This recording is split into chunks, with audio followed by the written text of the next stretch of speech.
કે સોફિયા કુરેશી જે હોય તે પણ જાત તો મુસ્લિમની છે ને. હજુ તો કેટલા સબૂત આપીએ, હજુ કેટલા બલિદાન આપીએ કે જેવું તેવું ખાઈને જેવું તેવું બકી નાખે છે અને મુસ્લિમ સમાજની લાગણીઓને ઠેસ પહોંચાડે છે. શિવરાજસિંહ ચૌહાણ તેમની પત્ની પર જ ટિપ્પણી કરી નાખી હતી. બોલો, ગલીઓની અંદર બજારોમાં રેલીઓ નીકળી ગઈ હોત. અસ્સલામ વાલેકુમ દોસ્તો, હું શાહિદ મંસૂરી, AIMIM ગુજરાત પ્રદેશ ઉપપ્રમુખ. દોસ્તો, હાલ ભારતમાં જે તણાવપૂર્ણ સ્થિતિઓ ચાલી રહી છે અને પાકિસ્તાન દ્વારા જે ભારત દેશ પર વારંવાર સીઝ ફાયર કર્યા પછી પણ જે આતંકવાદી હુમલાઓ થયા કરે છે, તેના માટે ભારતીય સેના પણ સતર્ક રહીને જે હાલમાં જવાબ આપે છે, તેના માટે સૌ ભારતીયોને ગર્વ હોવો જોઈએ.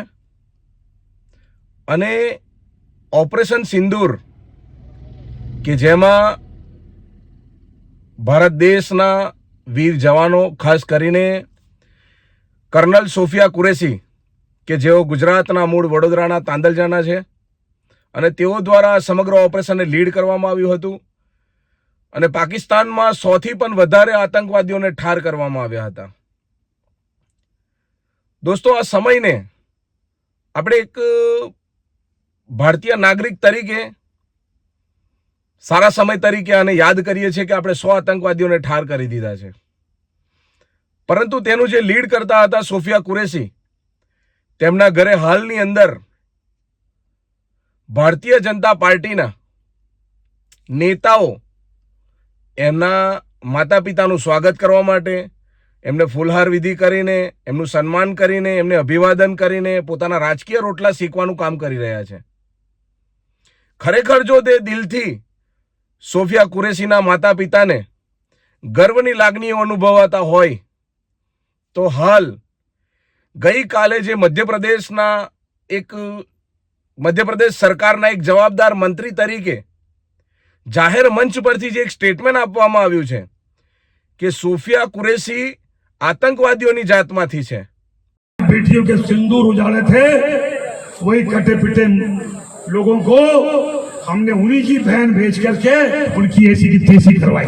एक बार मोदी जी के लिए जोरदार ताली बजाएं. उन्होंने कपड़े उतार उतार के हमारे हिंदुओं को मारा और मोदी जी ने उनकी बहन को उनकी ऐसी की तैसी करने हमारे जहाज से उनके घर ले गए. આ સ્ટેટમેન્ટ ખરેખર ભારતીય નાગરિકો અને ખાસ કરીને મહિલા શક્તિ જેને કહેવાય છે, એ મહિલા શક્તિને એક ગાઢ સ્વરૂપમાં છે. દોસ્તો, જ્યારે મધ્યપ્રદેશ સરકારના એક મંત્રી કે જેમનું નામ છે કુંવર વિજયસિંહ, એ પોતે 8 ટર્મથી ધારાસભ્ય બને છે અને 8 ટર્મથી તેમની વાણી ફીસલી જાય છે. સતત વિવાદોના ઘેરામાં રહેવું એમનું કામ છે.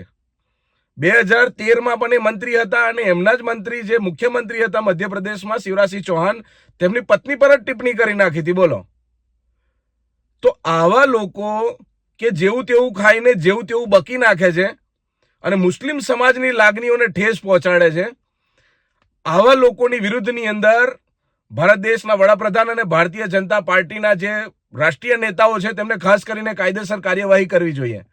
કેમ કે ભારતીય જનતા પાર્ટીની અંદર અસંખ્ય મુસ્લિમ સમાજના લોકો છે કે જેઓ ભારતીય જનતા પાર્ટી માટે કામ કરી રહ્યા છે અને આજે મુસ્લિમ સમાજની જે દીકરી છે અને જે ભારતીય મહિલા છે અને મહિલાની નારી શક્તિના સ્વરૂપની અંદર ભારત દેશને ઉત્તમ ઉદાહરણ આપેલ છે, તો આ દીકરીની વિરુદ્ધની અંદર જે ટિપ્પણી કરેલ છે, આવા વિજય શાહને તાત્કાલિકમાં મંત્રી પદના પદ પરથી હટાવવા જોઈએ અને તેમને દંડાત્મક પગલાં લેવા જોઈએ તેમના વિરુદ્ધની અંદર.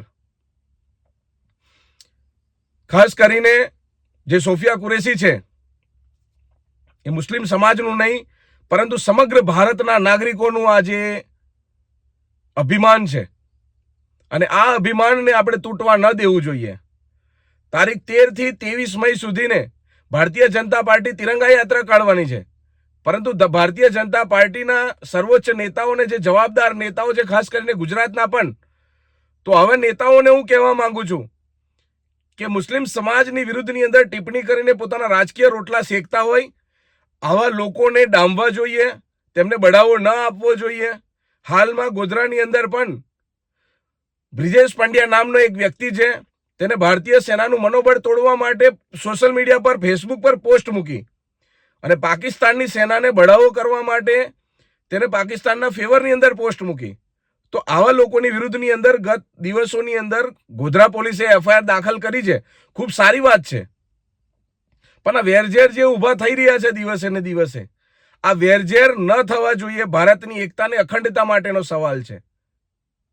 નીરજ વર્મા કરીને ફેસબુક પર એક કોમેન્ટ લખે છે કે સોફિયા કુરેશી જે હોય તે, પણ જાત તો મુસ્લિમની છે ને, તેની પર આપણે નજર રાખવી જોઈએ. તો આવી વિચારધારા રાખનારા લોકોની વિરુદ્ધની અંદર કાયદેસર કાર્યવાહી કરવાની જરૂર છે.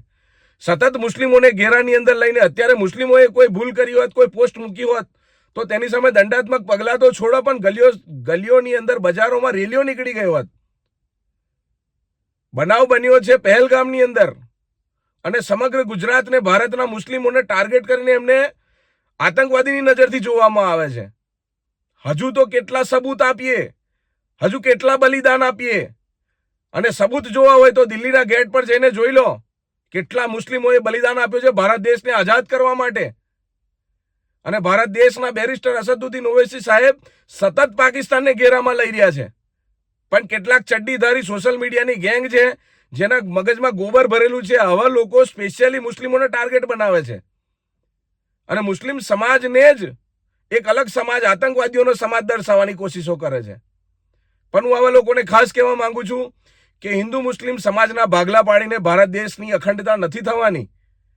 માટે તમામ લોકો આપણે એક થઈને હાલમાં પાકિસ્તાન સામે લડવાનો સમય છે, જેથી કરીને સૌ લોકો ભારત દેશની અખંડતામાં સહભાગી બને એવી આશાઓ રાખું છું. અને આવનારા સમયની અંદર ભારત દેશ તરક્કી કરે એ માટે આપણે સૌ દુઆ કરવાની છે. અસ્સલામુ અલૈકુમ.